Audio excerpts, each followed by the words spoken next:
Thank you. First, I would like to introduce our name. My name is Sister Hoa Ngim, mean adornment by flower.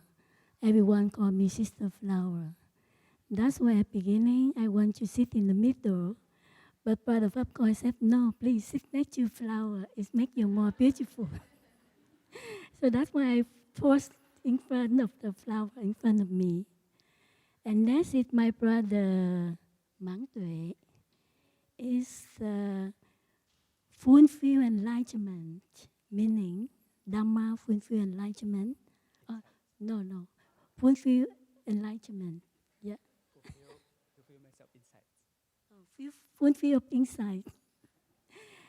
He live here in Blue Cliff Monastery, and the third one is Sister Quynh, Sister Freshness Stone. She came from Magnolia Grove Monastery. And further, Brother Phap Khoi. Khoi is mean handsome. No, sorry.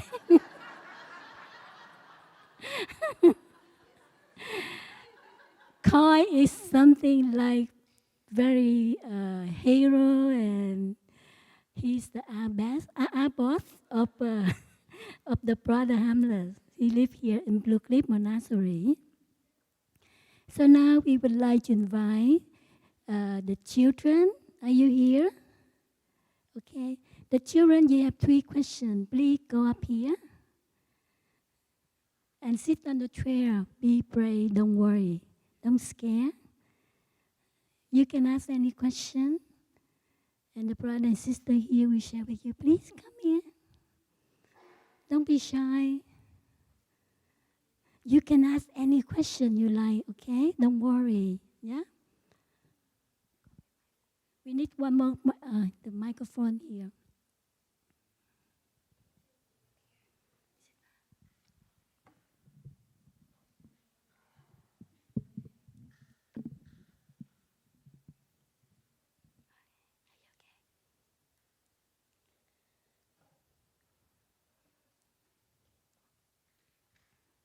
So before the question will be the sound of the bell.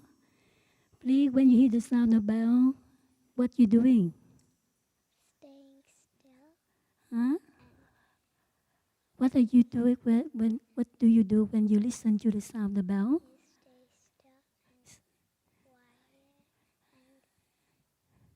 You stay still and quiet. Stay still, quiet, and relax. You're missing one thing.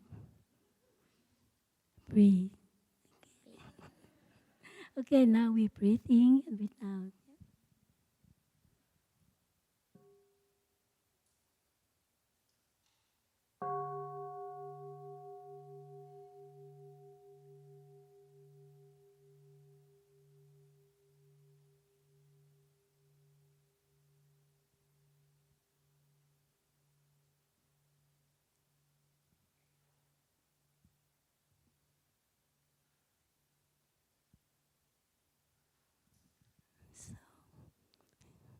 Sophia. Why did you call this monastery Blue Cliff? Why did you come to Blue Cliff Monastery? Yes? Why you come here? So, brother and sister, no? Why? Why did you call? Why did you call Blue Cliff Monastery? Okay, sorry. Why did you call Blue Cliff Monastery? So we would like to invite brother and sister to share the question. Very difficult.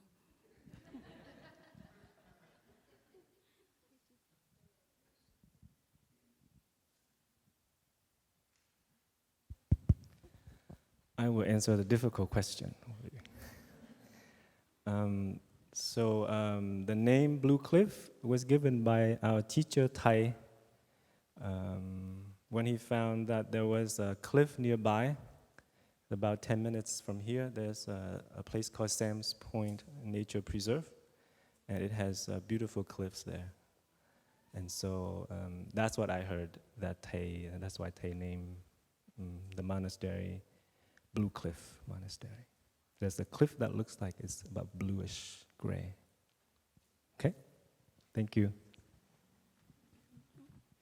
The next person.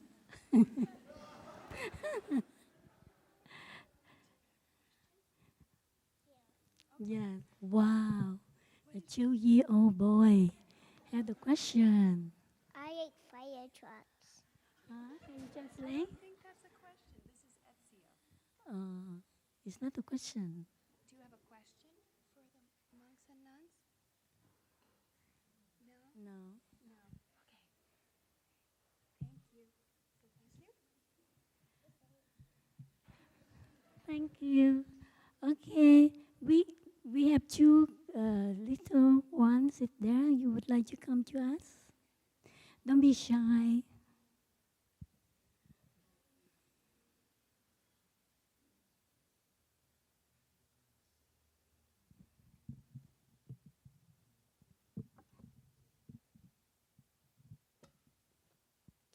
So there was one day that I had cooked rice and I put them in 2 jars. And there was one jar at night that before I go to sleep, I say good things to it. And there was the other jar that I cussed at and said bad things to it. And the jar that I said love things lasts longer. And why is that? Wow, it's very good question. But first, maybe everyone understand his question? No? Okay, we listen to one sound the bell first, and then we will repeat again the question, his question.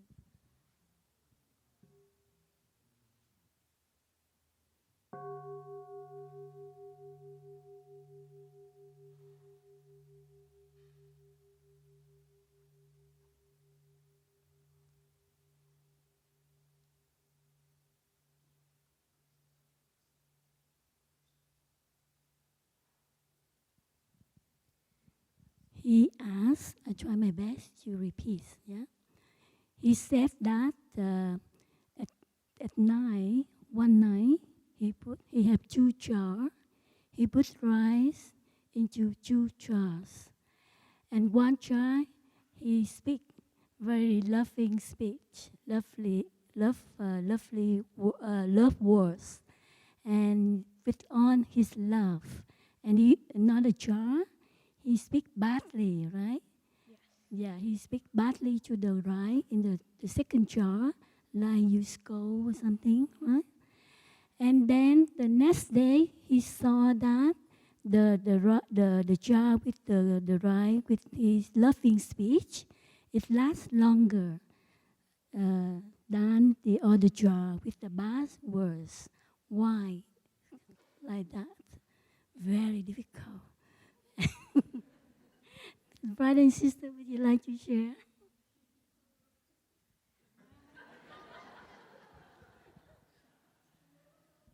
But it was after a few, like a month.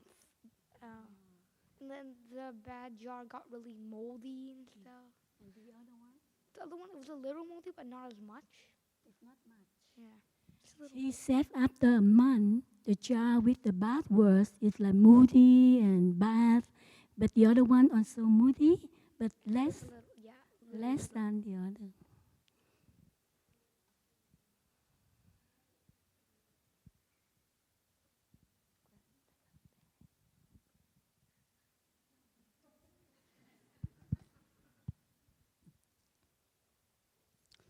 So, dear Sangha, dear friends, that is a wonderful question. I think if someone speak to me with the lovely words, I will smile, feel so happy.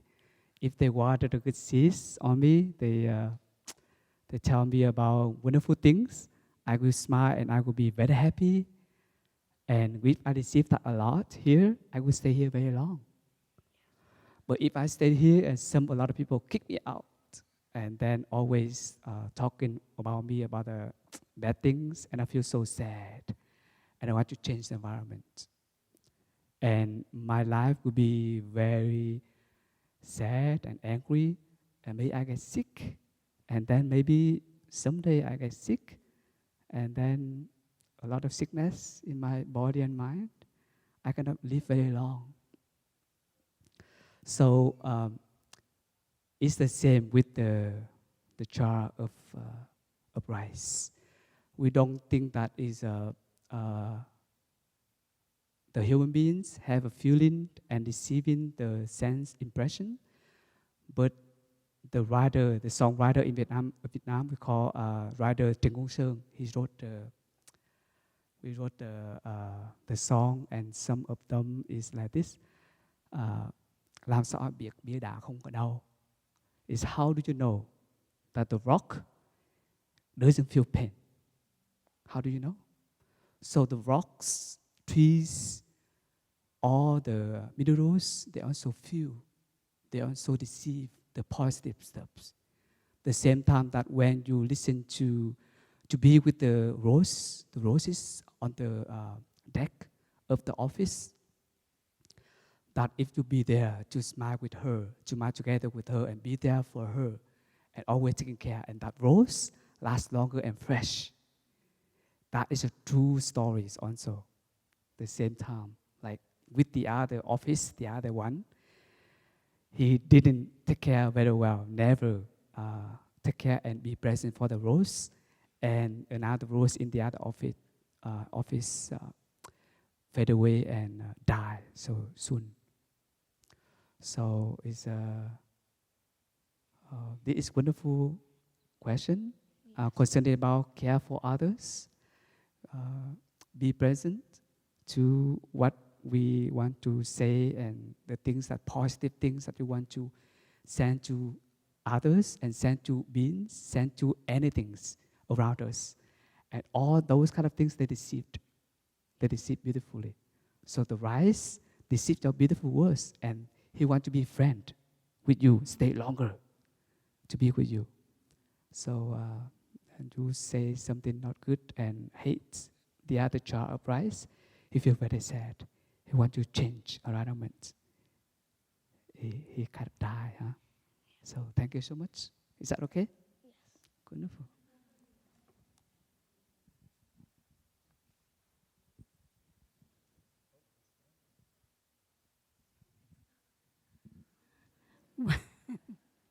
One more question for children.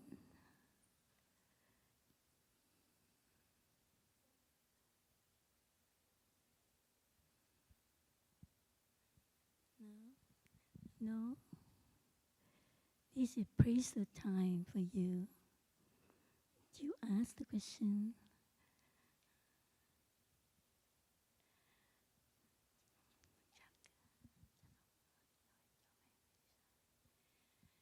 So, dear children, are you sure that you don't have any more questions?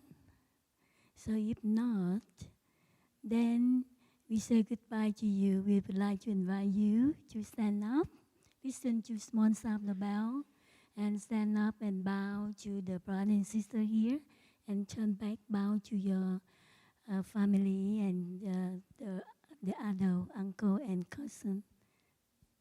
Yeah.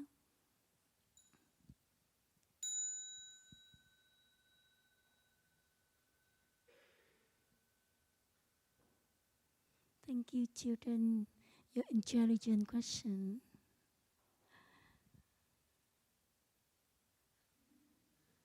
Oh, they don't want to go. So now we would like to invite Jean. Jean also have 3 questions. Would you like to come here? You can sit on the queue like someone.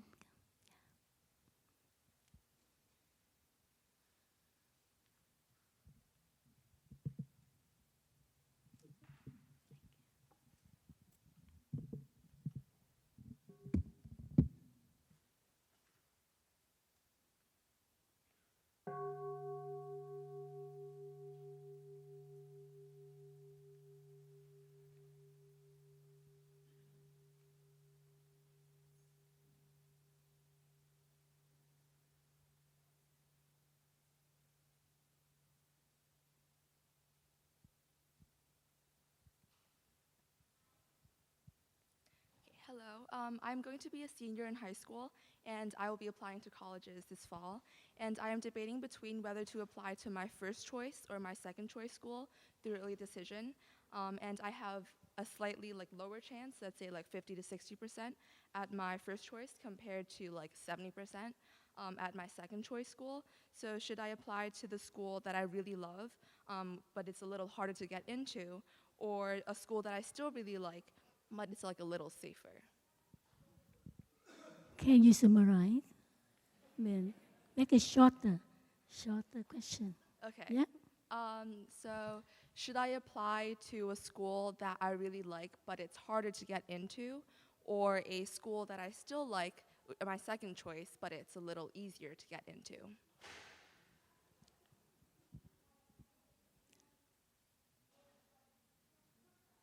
Maybe Sister Quynh.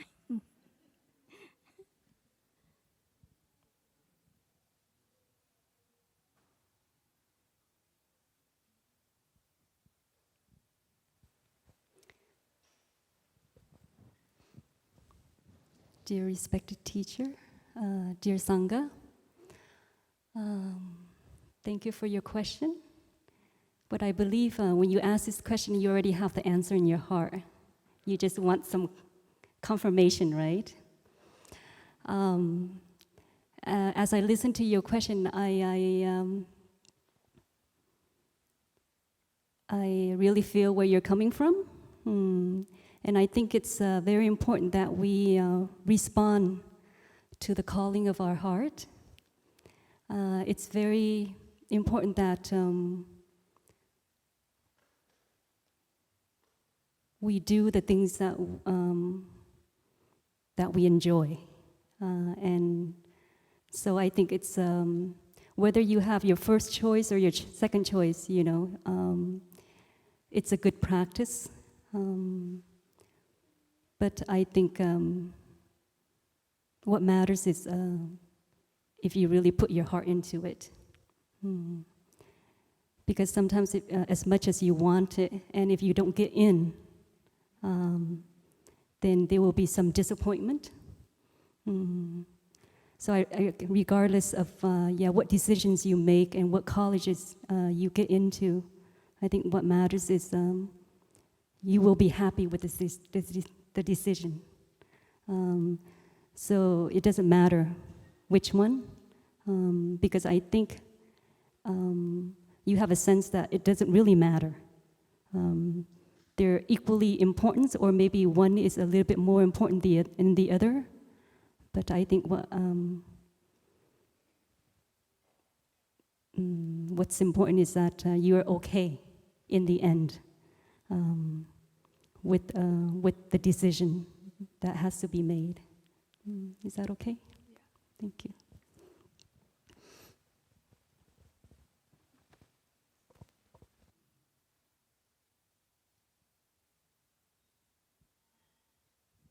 Another question for Jean.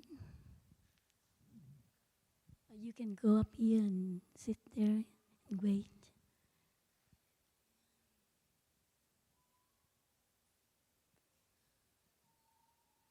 Don't be scared.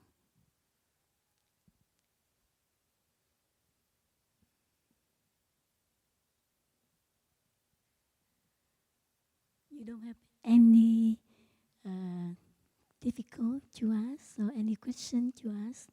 There are those, the brother and sister can help you to answer your question.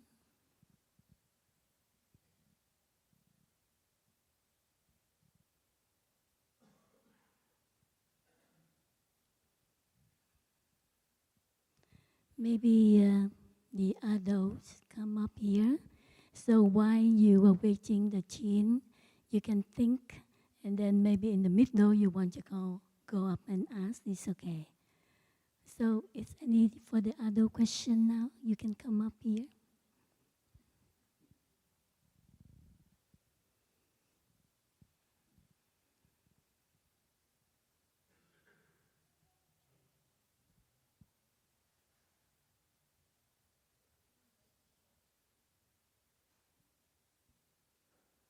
Please come. Just come and you can sit here and wait. after she finishes, and then your turn.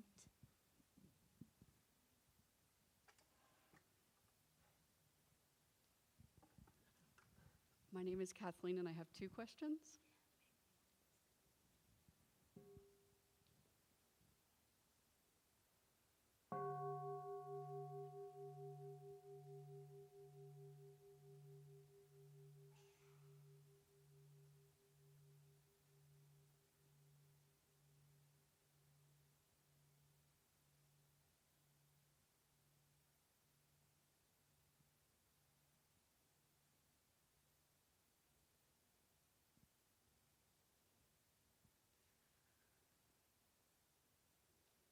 First question is it hot in the robes?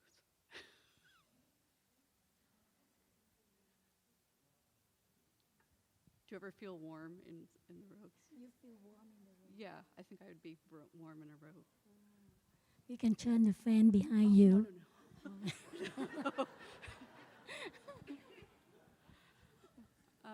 I like to ask challenging questions, so I'm going to go with, what do you think is the meaning of life? The meaning. The meaning of life. The meaning of life is so general. I think the question is, about it touch to your life. Is into your daily life when you face the difficulty or when you face with something you cannot, solve the question in your life. You can ask here, but not too much general. So it's something is come to your blood, from your heart, from your bone. It's difficulty. And this is the time for you to bring the question. And this question can help many other questions in the world today. And the answer will help many people in the world today as well. Yeah. So would you like to, the brother and sister, would you like to answer this question?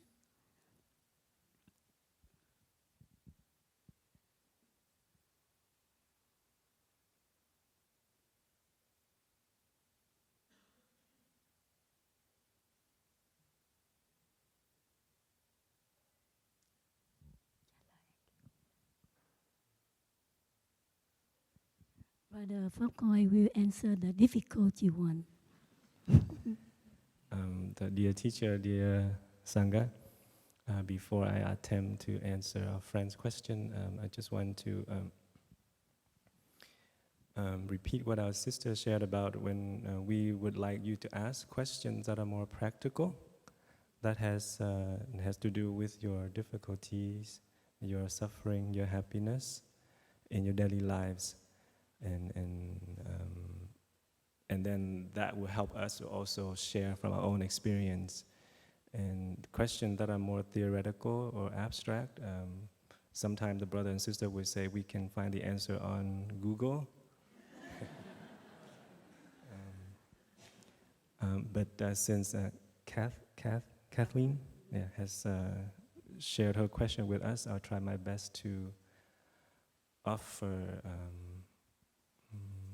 what I experience in terms of that big question, which is what is the meaning of life?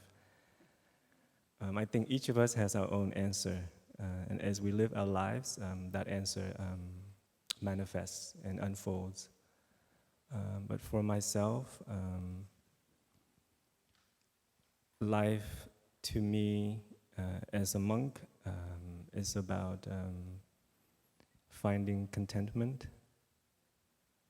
And when I touch contentment, I feel that life is, to me, is meaningful. Because I have been there, I have run after things, after people.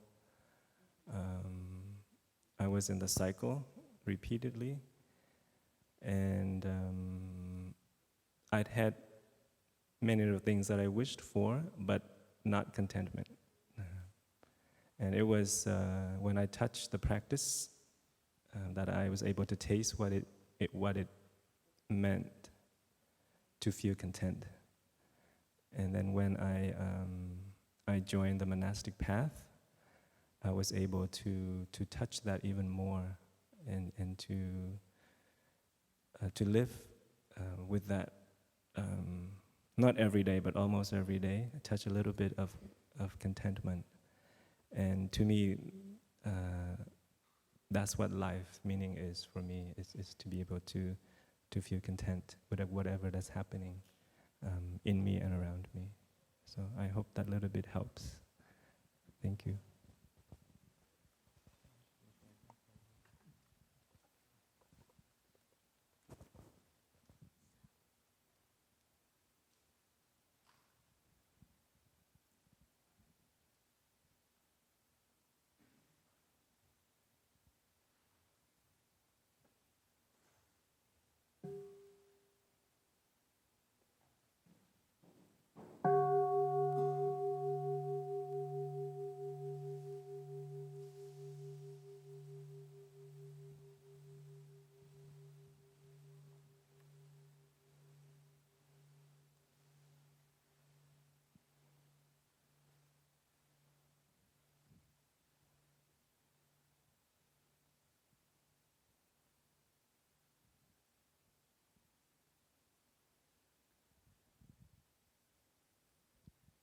Dear Thai, dear Sangha, and dear teachers,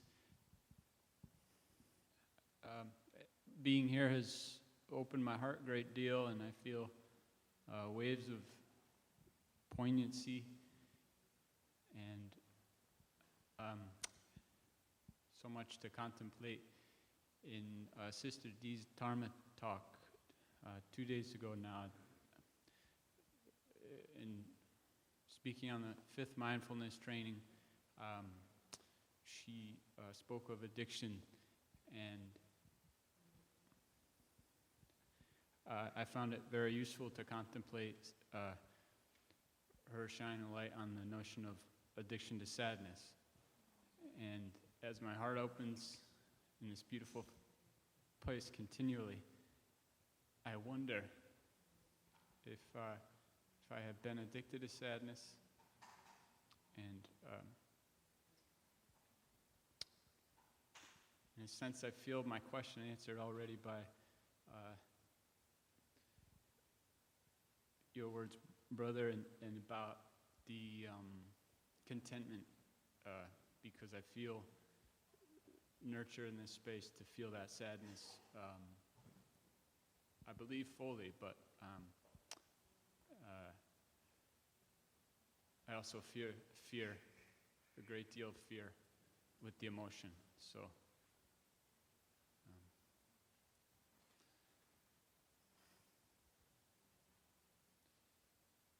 the question is answered in a sense by the smiles. Thank you. And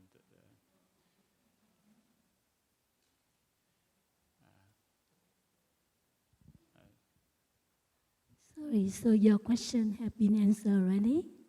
thank you. Sister Flowers. So he just share his feeling. Thank you. Maybe we have another question. Yes, you understand? Please.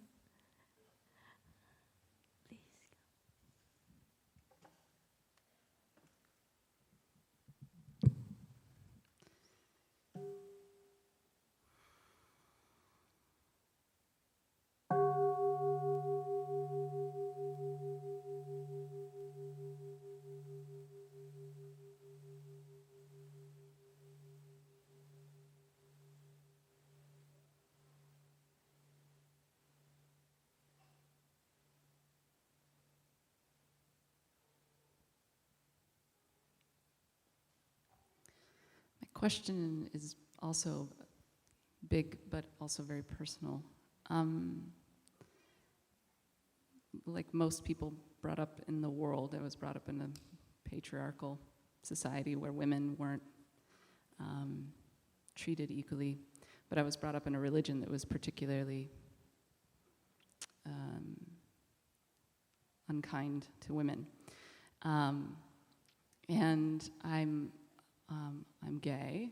I am friends with a lot of people who are transgender, genderqueer, who experience a lot of suffering with not being included in having language that constantly reminds them that they don't fit.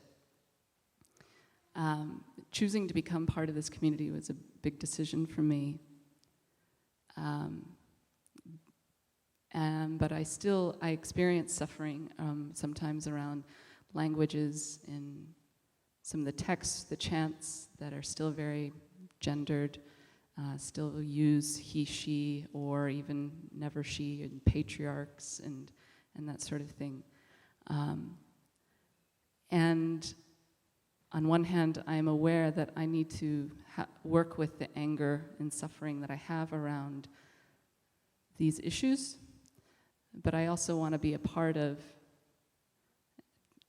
creating a community that is as inclusive as it can be, and that the true nature of interbeing is there is no gender.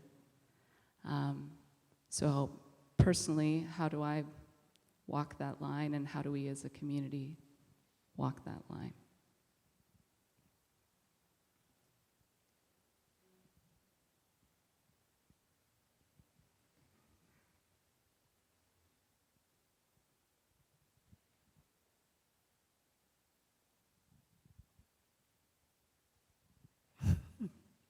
While the Khoi look at me, that means I cannot escape the question. I try my best because my language is limited. Also, like what you share, I also found difficult in language, speaking English. But what you asked, the question is the very popular question now to the world. Today now, every country, the gender, the change of the sex, the gender is become popular in around the world, like Asian country or in the Western country.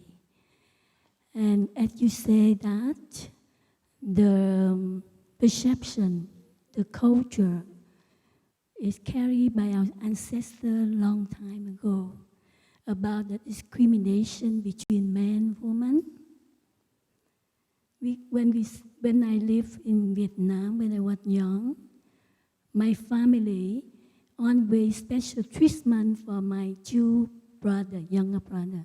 My father and my mother loved them and special treatment for them.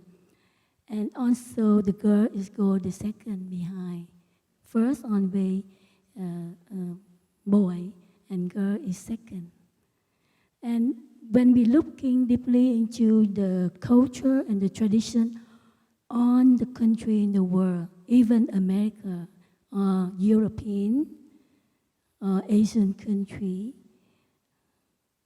the China, India, the deep down in the stored consciousness of our ancestor, a man, even in Buddhist, in religious, man on the behind, priority than the woman. So this is the, how we say that, is the seed, it's deep down in the consciousness of our ancestor. But like the cycle of the changing, the process of the world cannot stop as we go forward.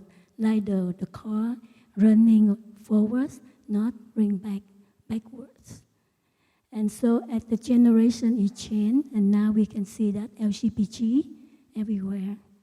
And for me, it's normal. Yeah, I don't see difference between man and woman. And now we can see that in the world now, man and woman equal. Most of the country now, like in Asian country, they start, LGBT, they start to accept, but somehow in some area in the world, some country, they still carry in their mind the conservative, the perception, the discrimination. And they need to take time to change. Like in the past, we don't go by flight, by plane, but now everyone go by plane. In the past, we never seen someone transgender, but now we see in Thailand, Vietnam, and everywhere they transgender, many. So I think that the world, the process of the world will continue. We cannot stop. And we just, at the practice of as the practitioner like us, I think we need to accept the change of the society now. In our monastery, when we have the retreat, we not only sexualize monk and nun, brother and sister, but we also have a circle in the middle for people who don't feel neither sect, like brother and sister. They felt that they not sit there on this side or that side, in the middle, and we accept that. We start to accept, we start to learn, and the society now, they start to go that cycle of life. And we need to learn, and like when I heard you say you're gay, I'm not surprised. Because now it's ordinary, it's normal. We accept it. And everywhere. Yesterday, I met one friend, very old, long time ago, when we met in Plum Village 1988, 89. And she said, I asked her, you married? She said, no, I'm free. And no attachment and no attached woman. And we're laughing. In the past, when we're talking about, we just say attachment, but we never mention woman. But now, that's it normal. Man can attach to man, woman can attach to woman. Woman can marry woman, and man can marry man. But the important here is not man or woman or LGBT or something else. The important is how we live right mindfulness in our daily life. How we live the right way, the right Dharma. We don't do, if how we live, we don't feel we offend the 5 mindfulness training, like we have learned for the other day, how we live, and that thing is not make us more suffering and our life is no way to go, So I think the mindfulness practice will help us to shine the light of the way. We shine to shine the light away, to see that which way is the right direction for us. We don't fall into the hole of the suffering, the whole of yes. So the practice of mindfulness will help us the way to go. Okay, I don't know that question. Answer is okay. No, maybe any other one want to ask?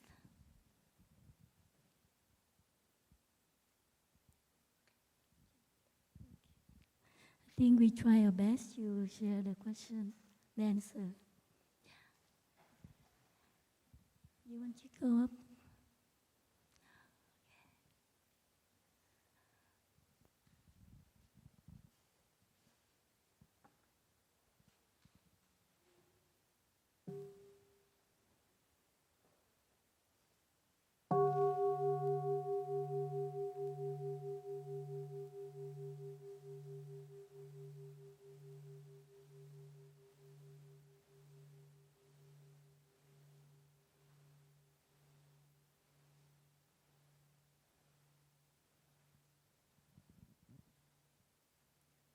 So this is a serious question about playing. So in this practice and also in my real life, there's a lot of situations where there's fun, like singing, or just activities, or in games and interaction with kids, and I always found it difficult to be in those situations, to just have fun. And then last night at the Dharma talk, there was a part where you think of yourself as a 5-year-old and you think of your family members as 5-year-olds. And I could see them as, or see me as a picture, and it was harder to see my family members as 5-year-olds because I don't have those pictures, but I couldn't feel the child. So I wonder what your advice is.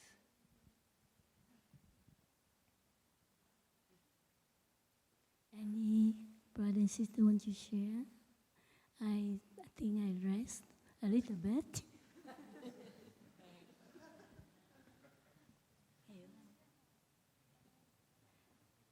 Hiểu câu hỏi không? We just want to ask you how do you feel the child in you?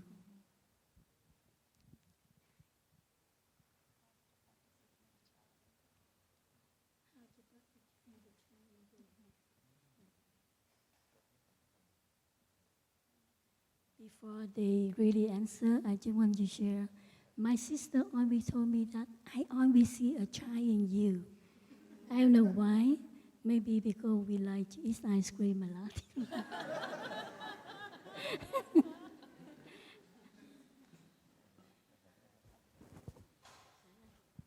So dear teacher, dear community, I'd like to attempt to share with you. I think you said it's easier for you to visualize yourself as a child because you have some photos, but for others, family members, more difficult because they don't have photos. I would suggest that just find the photos of their youngest selves, whatever their age may be. Maybe they were 20 years old or something. If there are photos of them as the youngest possible, and you can look at that and then contemplate on them at that age. And then after that, try to visualize them as a younger age, because even though we don't have photos, we all know that they were a child at some point. And so it's very good that if you have your own photos and you contemplate on yourself as a child, why not contemplate on yourself as a child even before the picture was taken? And use yourself as an exercise, because you were once a newborn, a 1-year-old, 2-year-old, even though you might not have photos of yourself back then. But know that it was a fact that you were at that age. And visualization doesn't mean that you have to have a picture per se, but the feel of what a child would be. And you can see yourself in other children around you too. That's why we have the practice of when you want to empathize with someone, you put yourself in that person's shoe. And so if you want to have a contemplation about your family member as a child, try to connect with a child that's running around you at the present moment, in the present moment. And touch that freshness, touch that vulnerability, touch that fragility, and then transfer that to the person, the family member that you wish to contemplate upon as a young child. And it takes practice. Maybe you won't succeed the first time, but it takes practice and you'll be able to succeed at one point. But it's good to start with yourself, to contemplate on yourself as a child first, and then go from there. Another point is you can always talk to that person and ask about that person's childhood. Yeah? Okay, thank you.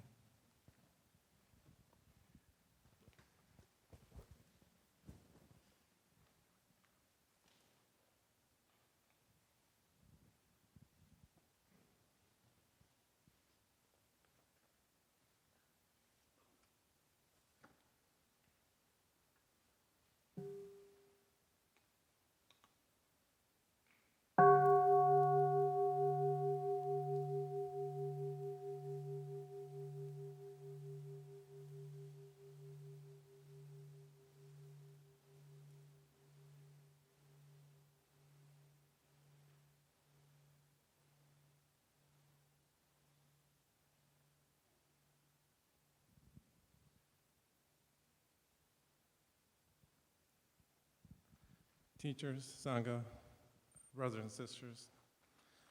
First, I want to express my gratitude for this retreat. My first time here, and I've gotten a lot out of this spiritually. My question has to do with an important concept in Buddhism, emptiness, which I still struggle to understand, but my question has to do with how do we incorporate this concept into our practice in a way that we can help better understand the concept.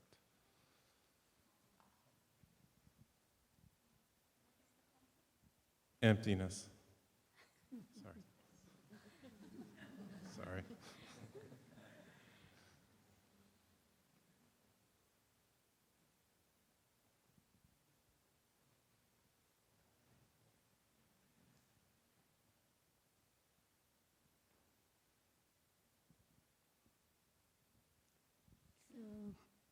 Dear respected Lady Sangha, I would like to share a little bit first. After that, my brother and sister will ask. The concept of emptiness here, I want to ask back to you. The emptiness of being and non-being, the emptiness is of emptiness. You understand?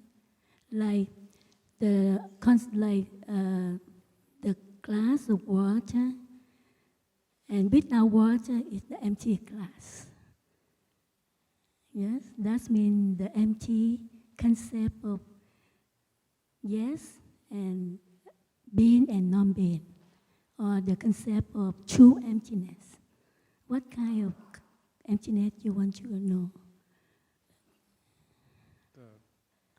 Just the concept of true emptiness. True emptiness. So when we look at the flower in front of me, now everyone you see the flower, beautiful, present in the moment. But for a week or 2 weeks later, these flowers, some of them will fade and die, right? So now they present that mean being, but after they die, it's non-being, they're not there. That is the being and non-being. But later on, then you will see another flower present again. Somehow, it's not disappear. The flower die, the petal is become compost, and I don't want to say like science, the smoke go to the air and the petal go to the earth, but you can see that the spirit of flower is only there. So this empty is the empty of separate of self, not emptiness, not completely empty. Just empty the separate of self. Why? Because when the condition is not there, when the it's old, or when no water, no sun, then it will die. But if condition, I cut, for example, when I take care of the orchid flower, when the plants of the orchid die, I cut it. But it's not mean they disappear. I will add more soil, water, and my love to the flower, and later it will go up. So they not disappear, they will be there.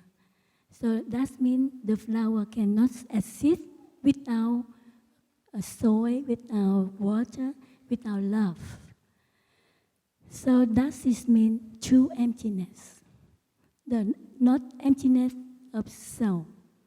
The flower cannot by itself to grow. So they need the condition to be alive, to be grow. Every one of us, we are the same. Our human, we also combined by five elements. Without one element, we cannot sit here. Without water, without perception, feeling, consciousness, mental formation, we cannot sit here. So, looking deeply into the reality of all phenomena in this world, is true emptiness. Means there are no emptiness, no separate of self can exist. They exist by condition. When they come together, they will manifest, they will present. When the condition is not there, they will die. Yeah. Okay. Thank you.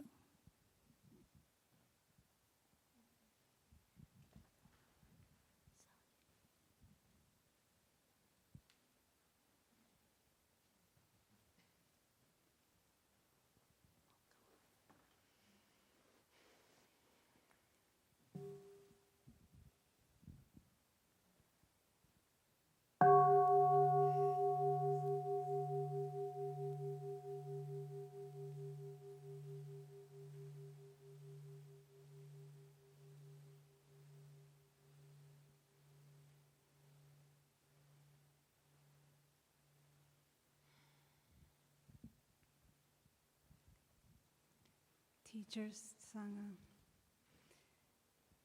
Wow.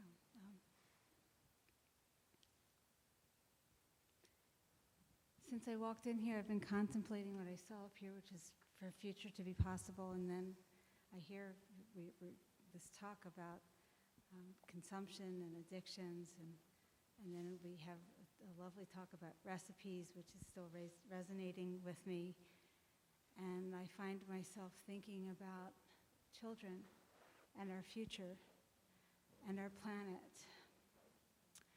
and it weighs heavily, so heavily with me, and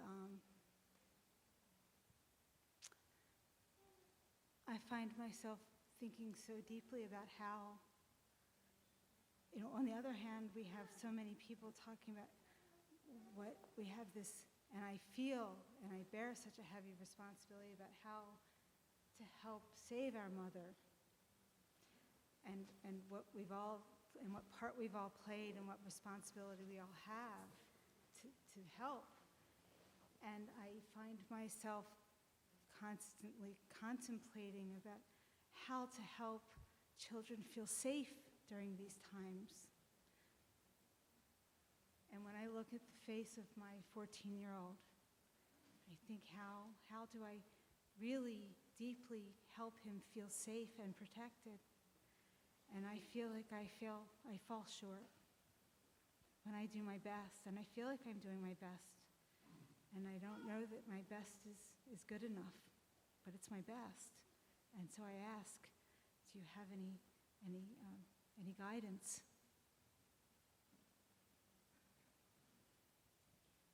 It's a good question.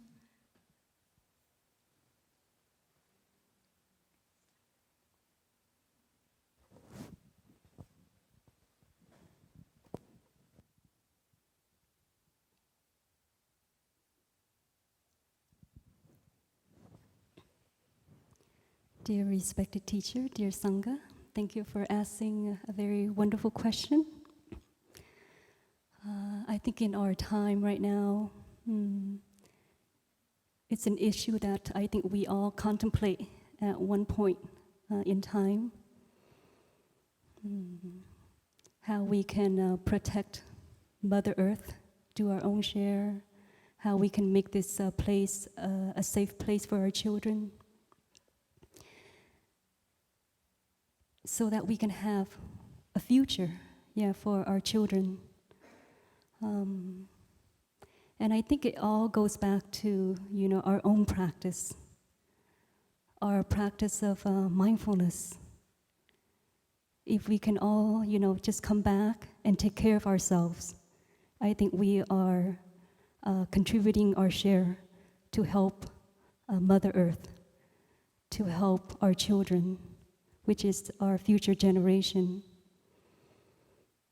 By coming back to the basic practice of mindful walking, mindful breathing, we can cultivate an energy of peace, of calmness, of joy, of compassion. And by doing so, we will have the love in our heart. our hearts will be open. And with that love and compassion, we can do so much. So I think it's very important that we come back to take care of ourselves. And it's only with, concentration, mindfulness, compassion, joy, peace, that we will have the clarity, to make decisions when we are faced with difficult situations. When we have a clarity, when we have presence, then we will know exactly how to respond. If in that moment we are able to come back to ourselves, to pause, to breathe, we will have the concentration that is needed to have clarity. So I think it's very important that we come back to the daily practice and have a daily practice within our schedule, within our busy schedule, whether that is 5 minutes of sitting each day, 5 minutes of eating in silence each meal, or just dedicating a very short distance, of enjoying your steps mindfully. I think it's a good start. And with that, we can build on over time. Because I think it's very important that we all cultivate peace within ourselves. Because it's only with that kind of energy that we can save this world. And that is doing, our little bit of share in our contribution to helping with what's happening this moment. I don't know if my brother and sister would like to add to that. Thank you.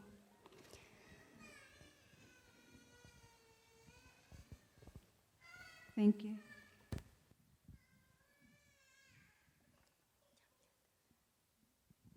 So different.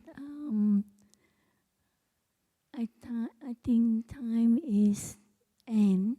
But if you have question in your heart, you cannot ask this morning, and you cannot sleep tonight, we can give you 5-10 minutes. Please go up the last question.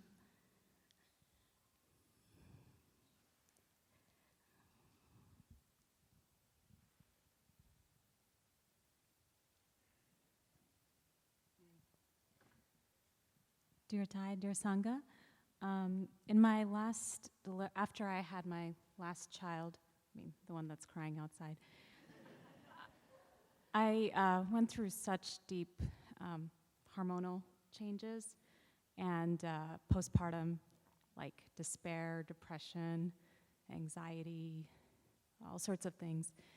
And I had a very strong mindfulness practice before and even during, but I found that it was just deepening the discomfort in my body.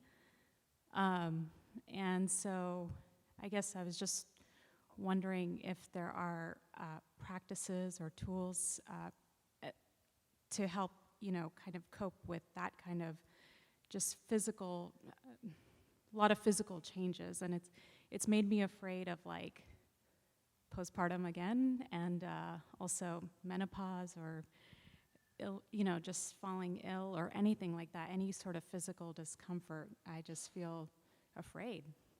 So I was just wondering if there are any tools or practices or how to find, how to cultivate, healing, joy, and presence in those times.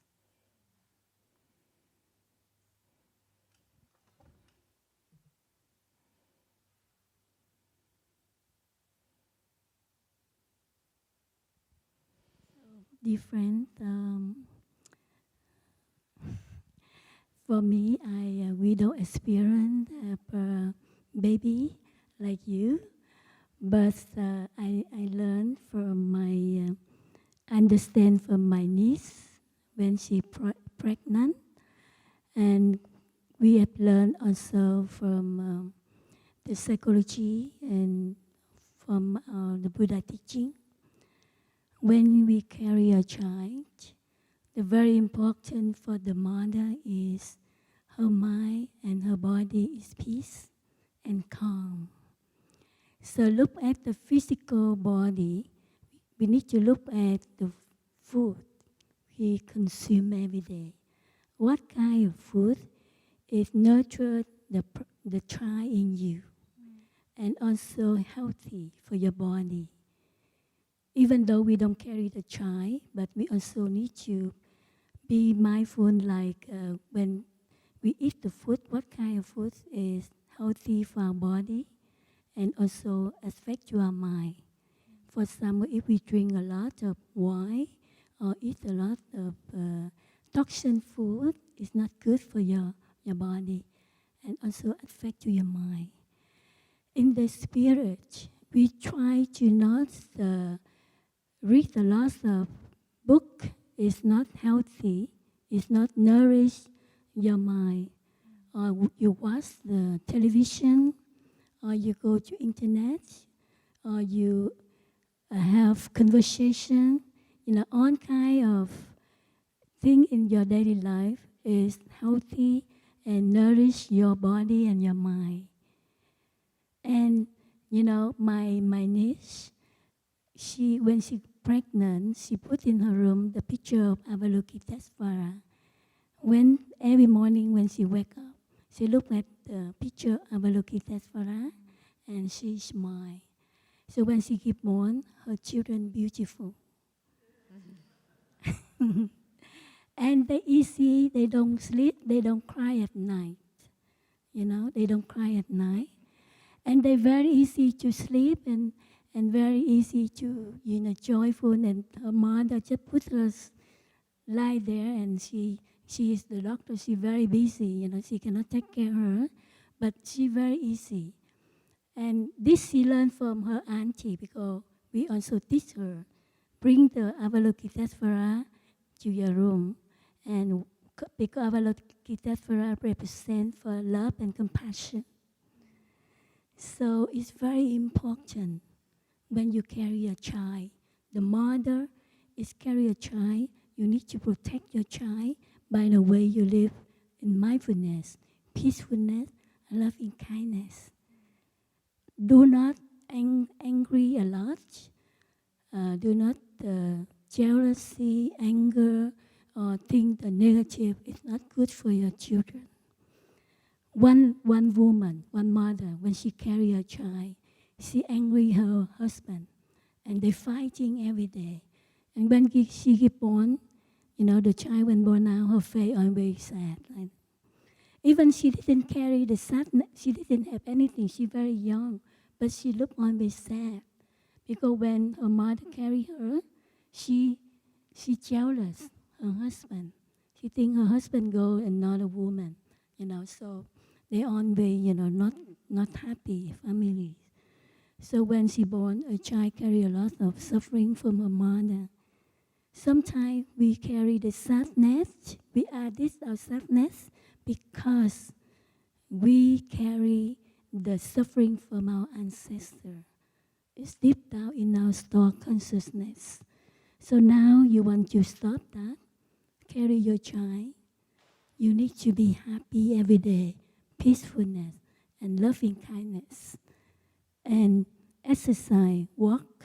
So I heard that the woman who carried a child, if she walking meditation every day, so when you're born, it's easy for you. Give birth the baby. So this is on what I understand about this. I just want to share with you. Yeah. If you don't have Avalokitesvara, if you are Christian, you can put the Maria picture, or you can put the angel picture image, and you look at that you will give birth the angel baby. Yeah, and they will peacefulness also. Okay, so good luck and take care of your children, your baby. Thank you very much for all your questions, and thank you, brother, sister, for your answer. We hope that our answer will bring a lot of benefits for you. And if you have something not right, please forgive us. Forgive. Thank you very much. see you next retreat. Yes, for the next English retreat, we're happy to see you come back here again. Thank you very much. So now we will listen to 3 sound the bell to end the session of question and answer.